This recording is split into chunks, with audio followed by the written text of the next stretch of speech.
Hey guys, and welcome back to Starry Sky in Spring. I'm sorry if you can hear the fan in the background, it is so damn hot, I need it on.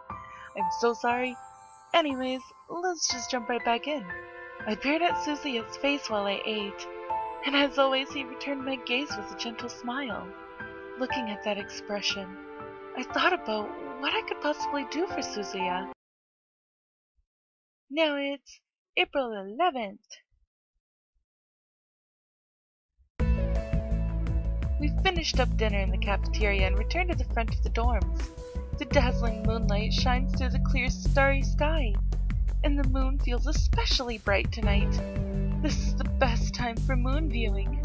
I really want to gaze at the moon. The moon is really beautiful tonight.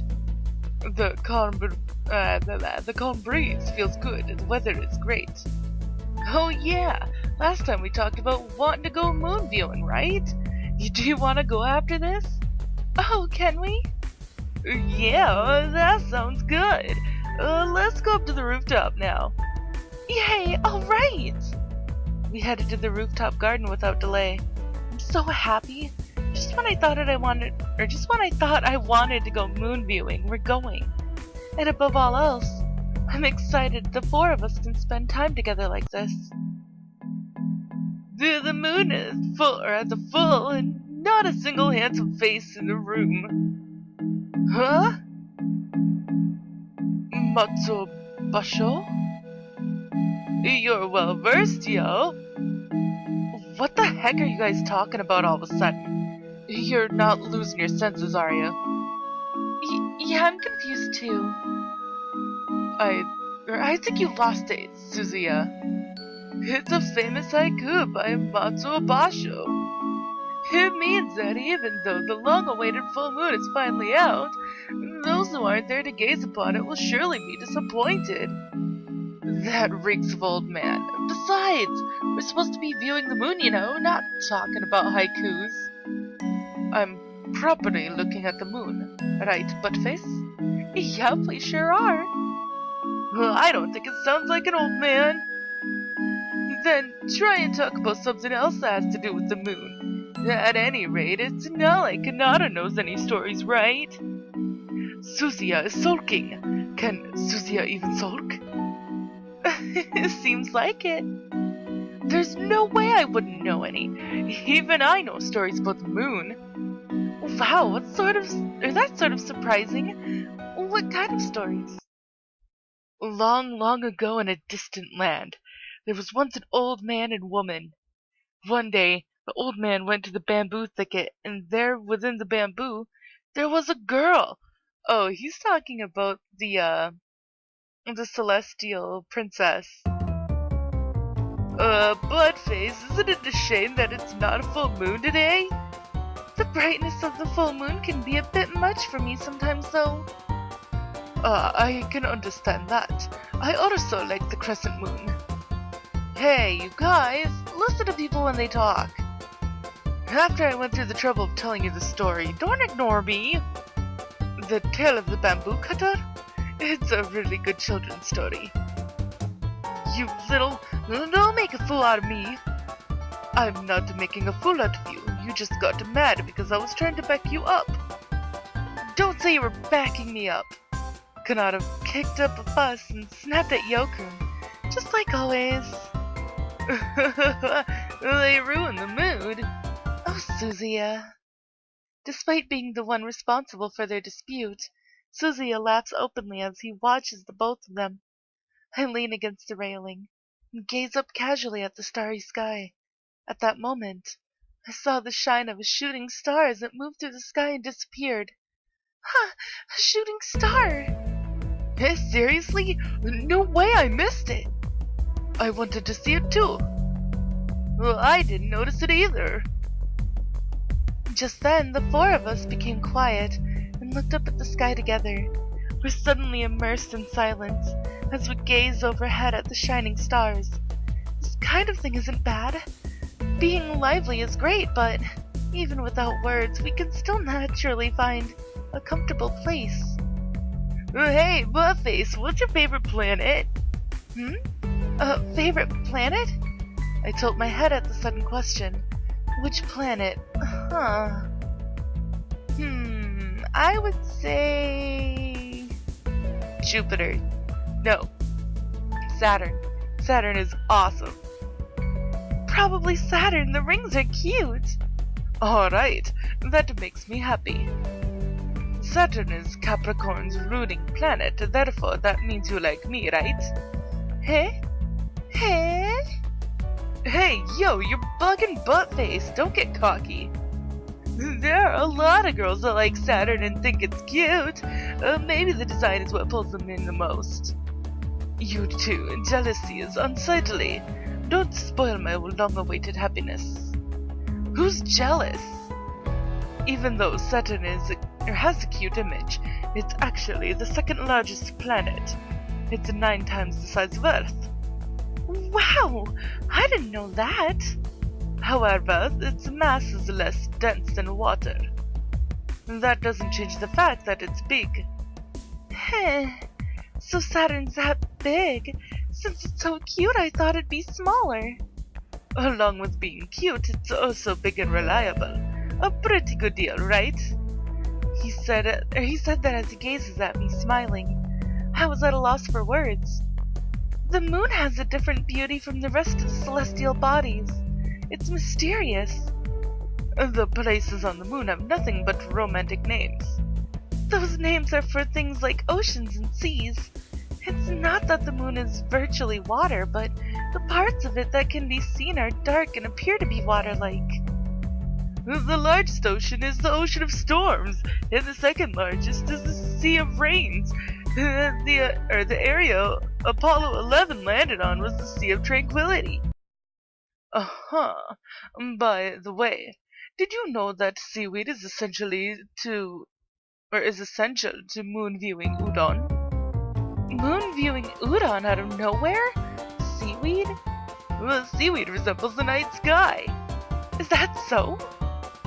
Moon viewing dumplings seem to vary depending on the region they are supposed to look like. Moon viewing udon and moon viewing dumplings? Any food that has to do with the moon sounds really delicious. Now that I thought about it, I want to eat some. Me too, I'm hungry now. You even got me hungry. Don't talk about tasty stuff. That can't be helped. Let's sneak into the cafeteria and make something. Can we? Approved. Let's go there at once. Yeah, change of plans, kinda. We've watched the moon long enough, so this sounds great. Let's go. They're so easy to understand, huh? Oh well. Alright, what shall I make for a late night snack? We had gone from moon viewing to a snack party, but since it's fun, that's fine too, right? Now it's April 13th.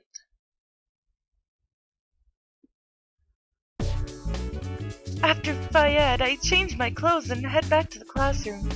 Kanata was nowhere to be found. For some reason, I feel anxious and head over to Suzuya. Hey, where's Kanata? Was he excused from Fayed? Yeah, he went to the health office. I thought so. Kanata's health hasn't been so good lately. It seems like he's trying to hide it, though. Since we've been together for a long time, we notice it immediately. He should have sat out of Fayed from the start. That's impossible for him. I'm going to check up on him. Okay. Suzuya seemed as if he had something to say, but I was set on heading to the infirmary. Either way, I'm pretty sure of what Suzuya is thinking. Whether Kanata's health is bad, his mood plummets. That's why he goes off on his own, separating himself from the people that care for him. I couldn't leave him like that. Excuse me? Kanata, are you alright? Oh, it's you, Buttface. Kanata looked as if he was about to leave. As always, Hoshizuki-sensei isn't around. Despite being Seigetsu Academy's school doctor, he is rarely ever here. Kanata, are you feeling okay? It's just anemia. You look so pale. Do you want to rest up some more? I'll go get Hoshizuki-sensei. No need. I'm okay. But I said I'm okay. As expected, Kanata is in a bad mood. His complexion is terrible, and I can't see how he can be okay at all, but it seems as though he doesn't want me to see him in this weakened state. Hey, have you been sure to properly go to the hospital lately? Sometimes on days off, Kanata goes to the hospital for treatment of the disease he has been suffering from since childhood. Since the state of his condition had been stable, Kanata had been allowed to live a normal student's life. However, when he was younger, he was often hospitalized repeatedly. I'm alright, don't worry, Buttface. But if you weren't feeling well today, you should have taken a break from Fayed. Kanata, you keep pushing yourself. I'm worried about you. Like I said, don't worry. I'm happy that you're that worried about me and all, but you're the one I don't want to worry. Kanata admitted that and averts his eyes. Feeling as though he was shutting me out, I just stand there frozen. Kanata? Why? The health office door opened and I looked over my shoulder to see Yokun and Suzuya. Whoops. Excuse me, there you are. Since the delinquent seemed like he wasn't feeling good, I came to take a look. You sure do like to say boring things with a serious face. So, are you feeling a little better now? You guys all worry too much. Quit worrying. But you... I'm gonna leave early today. See ya. Kanata? He left. You wouldn't hear me out. Since his health is declining, I truly want to talk with him about it. Even if it is painful for him. It's a bit lonely to be shut out. How unusual. Kanata doesn't normally act that way towards you, Buttface. Well, you could say that's what normally happens. There's nothing we can do. Yeah. Why, did something happen? Not knowing Kanata's circumstances, Yokun seemed quite shocked by his behavior. He glances from me to Suzuya with a more serious expression than usual. Seeing that expression on his face, Suzuya nodded. It's probably best if Yokun knows about Kanata's health. Yeah, you're right. I've been curious for a while, but is there something wrong with Kanata? Well, since Kanata was a child, he's been hospitalized frequently. Oh god, I'm gonna start crying. Is his body weak, or...? Because he's like this, I'm unclear on the details, but Kanata suffers from a disease.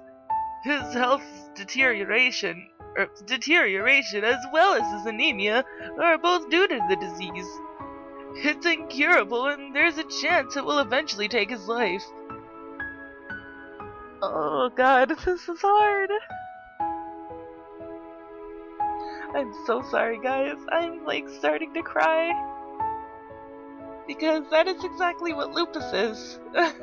Kind of. I mean, the symptoms and everything, like, those couple of things are part of lupus too. It's hard to talk about. It's hard to even think about. His wife?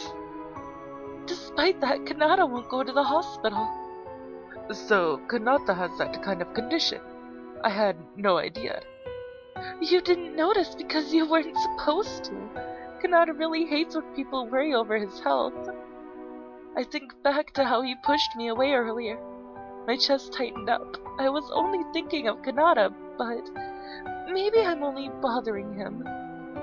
Since he's been acting lively all this whole time, well, I thought he'd gotten better already, but there's no way he could get better that easily, though. Yeah, I was worried since his complexion had been bad since morning, but it really is his health deteriorating after all. Even now, without her noticing it, Kanata is off somewhere fighting with his disease. Earlier, Kanata seemed like a wounded beast.